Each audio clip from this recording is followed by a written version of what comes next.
मैं हूं फरूक असलम और आप देख रहे हैं शान न्यूज। इस वक्त मैं मौजूद हूं मुंगवाल गरबी में।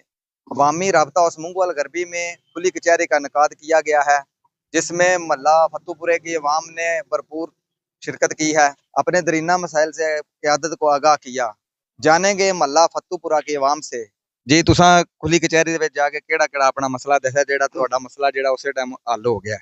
ਅਸੀਂ ਜਨਾਬ ਖੁੱਲ੍ਹ ਕਚਹਿਰੀ ਗਏ ਹਾਂ ਚੌਧਰੀ ਨਸੀਰ ਸਾਹਿਬ ਦੇ ਕੋਲ, ਚੌਧਰੀ ਰਜ਼ਾ ਅਲੀ ਵੜੈਚ ਸਾਹਿਬ ਦੇ ਕੋਲ, ਜਿਹਦੇ ਵਿੱਚ ਅਸਾਂ ਆਪਣਾ ਮਸਲਾ ਜਿਹੜਾ ਸੀ ਰਾਹ ਦਾ ਦਿੱਤਾ ਸੀ, ਫਿਰ ਇਹਦਾ ਨਾਲੇ ਦਾ ਦਿੱਤਾ ਸੀ। ਦੋ ਸਾਈਡ ਤੇ ਉਹਨਾਂ ਨੇ ਕਿਹਾ ਸੀ ਕਿ ਪਹਿਲੇ ਇੱਕ ਸਾਈਡ ਤੇ ਨਾਲਾ ਸੀ, ਫਿਰ ਉਹਨਾਂ ਨੂੰ ਕਿਹਾ ਸੀ ਕਿ ਸਾਨੂੰ ਦੂਸਰੀ ਸਾਈਡ ਤੇ ਨਾਲਾ ਚਾਹੀਦਾ।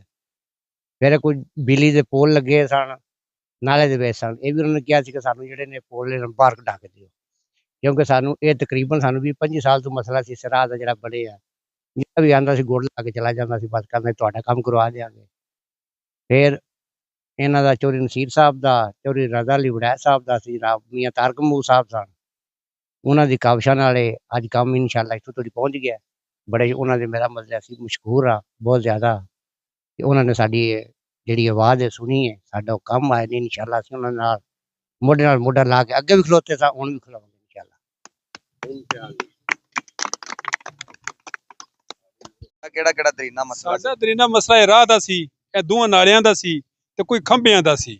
ਉਹ ਅੱਲਾ ਦੀ ਮਿਹਰਬਾਨੀ ਨਾਲ ਅੱਜ ਉਹਨਾਂ ਮਤਲਬ ਪੂਰੀ ਨਿਸ਼ਾਨਦਾਰੀ ਕਰ ਦਿੱਤੀ ਹੈ। ਅੱਲਾ ਕੀਤਾ ਹੋ ਗਿਆ ਸਾਡਾ ਕੰਮ। ਅਸੀਂ ਤੇ ਪੂਰੇ ਇਸ ਵਕਤ ਪੂਰੇ ਖੁਸ਼ ਹਾਂ ਅੱਲਾ ਜੀ। ਤੁਹਾਡਾ ਇਹ ਮਸਲਾ ਕਿੰਨੇ ਅਰਸੇ ਤੋਂ ਸੀ? ਇਹ ਸਾਡਾ ਬੜਾ ਪੁਰਾਣਾ ਅਸਲ ਤੁਸੀਂ ਬੜਾ ਪੁਰਾਣਾ ਦੇਰ ਤੁਸੀਂ ਹੈ, ਲੇਕਿਨ ਹਰ ਪਾਸੋਂ ਮਤਲਬ ਧੱਕੇ ਮਾਰੇ ਵੱਧੇ ਸਨ ਪਏ, ਲੇਕਿਨ ਨਾ ਕੱਪੜੇ ਪਾਕ, ਨਾ ਬੱਚੇ ਮਹਿਫੂਜ਼, ਨਾ ਅਸੀਂ ਮਹਿਫੂਜ਼।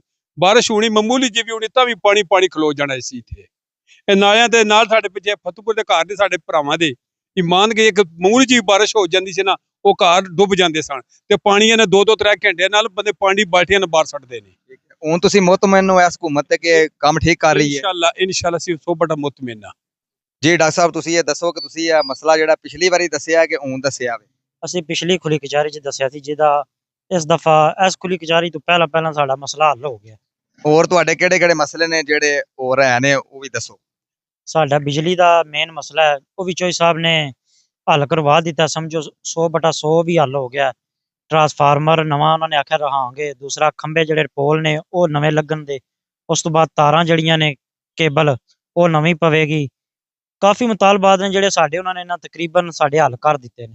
ਅਸੀਂ ਉਹਨਾਂ ਤੇ ਪੂਰਾ ਮੁਤਮਿਨ। ਅਸੀਂ ਚੌਧਰੀ ਰਜ਼ਾ ਸਾਹਿਬ ਦਾ, ਚੌਧਰੀ ਨਸੀਰ ਅਬਾਸ ਸਾਹਿਬ ਦਾ, ਮੀਆਂ ਤਾਰਕ ਸਾਹਿਬ ਦਾ, ਪਹਿਲੇ ਪੂਰਾ ਮਹੱਲਾ ਜਿਹੜਾ ਫਤੂਪੁਰਾ ਸਾਰੇ ਸ਼ੁਕਰਗੁਜ਼ਾਰ ਆ ਜਿਹੜਾ ਸਾਡਾ ਉਹਨਾਂ ਨੇ ਮਸਲਾ, ਜਿਹੜਾ ਮੇਨ ਮਸਲਾ ਸੀ ਨਾਲੇ ਦਾ और मेन रोड का, ਜਿਹੜਾ ਸਾਡਾ हल हो गया। आज मल्ला फतूपुरा की अवाम ने खुली कचहरी में जो अपने मसाइल बताए थे उन पर अमल दरामद शुरू हो गया है और अहले मल्ला की खुशी दीदनी है।